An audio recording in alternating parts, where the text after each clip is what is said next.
Chapter 19.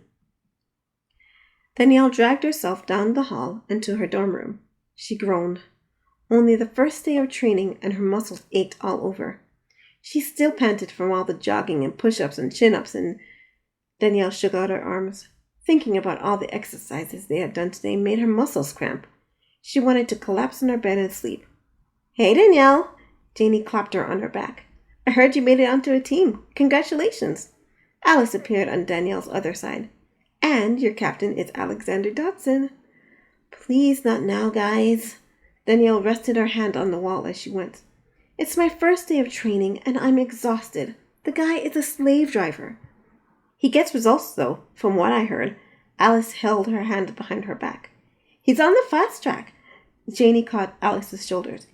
"You have to tell me, what's he like to work with?" "He's a disgusting, conceited know-it-all with the personality of a Narsen groundworm." Danielle clapped her hand over her mouth. The words had tumbled out before she could stop them. Janie smirked. "Why don't you tell me how you really feel?"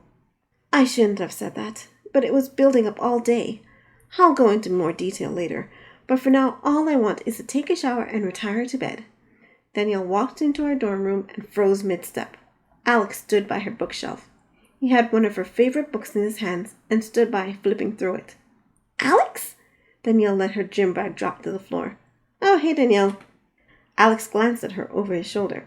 "I hope you finished strong after I left." He slammed the book closed and slipped it back onto the shelf. "Is that him?" Alice blinked. Janie leaned on the door jamb. "He sure made himself comfortable in a hurry." Danielle marched inside. "What are you doing inside of my room?" "Spying." Alex reached for her side table drawer. "Don't worry, I kept everything neat." He opened it to peek inside. "What the?" Danielle marched over. She slammed the drawer shut. "Get out! Leave my room this instant!" "I would, but I have some research to finish in here." Alex studied her. "Why aren't you jogging?" Danielle glanced at Janie and Alice. "Are you serious?" "I made myself pretty clear in the training meeting this morning. You see me now, don't you?" Alex pressed his lips into a thin line. "Jog." "No!" Danielle shoved him to the door. "You do not belong in my room rifling through my things. Leave!" Alex pulled her hand off of him. "I'm not moving until I finish my research." He sat on her bed. "Get off of my bed!" Danielle put her hands on her hips. "Those sheets were just laundered." "I can tell. They smell nice." Alex crossed his arms and legs. "Start jogging." "Leave my room." Alex lay back on her bed. He glared at her. "This is getting good," Janie said, and Alice nodded. Danielle glanced at them. She couldn't let them see her give in. She stood to her full height. "I will call security to haul you out of here if you do not leave now." "Go right ahead." Alex slipped his hand under his head. "Maybe they can help with my research. You see, I'm trying to figure out how to expose a criminal. You know, like a liar, a thief, or a hacker." Danielle stiffened. "What do you mean by that?" "You know exactly what I mean." Alex held up some papers. Danielle's stomach dropped. "What are those?" "All the information a tech specialist found when I asked them to investigate something about Tajay's private files." Alex looked at her in the eye. "Now, do you want to have this conversation in private or in front of your friends there?" "Ladies," Danielle ducked her head. "Can you excuse me for a moment?" Alice and Janie exchanged a glance. That took a serious turn. Alice turned to leave. "Tell me about it." Janie closed the door but left it ajar. "I wonder what happened." "Start jogging," Alex said, standing. Danielle did so. "I don't know where you get off." Alex circled her. "You come in, say all sorts of terrible things about Tajay's species, and then you go into his files like he's nothing. What kind of person are you?" Danielle bit her lips together. How did he find out what she had done? She had been so careful to cover her tracks. "Something tells me this is not the first time you've done something like this." Alex crossed his arms.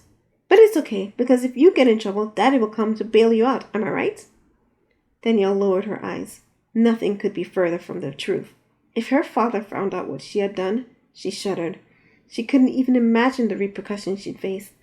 "Man, I messed up by choosing you for my team." Alex pressed his hand against his forehead. "I should kick you off right now. Only I put my neck out for you. If I end up rejecting you, I'd look like an idiot for choosing you in the first place. I am so mad right now, I'd do it anyway if Tajay hadn't told me not to." Danielle swung around to face him. What? He stuck up for you. Why, you can never guess. Alex leaned in close to her. I will tell you right now, Danielle. You do something like this again, and I will broadcast this information to everyone. He tossed the papers at her. Danielle caught one as it fluttered to the ground. These are blank. Of course they are. Alex crossed his arms. You're a master tech specialist. You didn't leave any evidence behind, but it scared you, didn't it? Danielle gripped the paper in her hand so hard it crumpled. I know what you did, and you know what you did, Danielle. Alex marched to the door. I can't prove it, but I can make sure you never do anything like this to Tajay ever again. Mark my words. He slammed the door behind him. Danielle plopped into her bed. She gazed at the floor. No one had ever cornered her like that before. She clasped her hands. I feel like I'm dead. Emily barged into the room. She stumbled to her bed and fell face first on it. What's the matter with you? You look upset, came her muffled voice. It's nothing. Danielle pulled some clean clothes out of one of her drawers. I'm going to take a shower. She slipped out of the room and headed to the showers. Nothing like a hot shower to melt the shame of guilt away.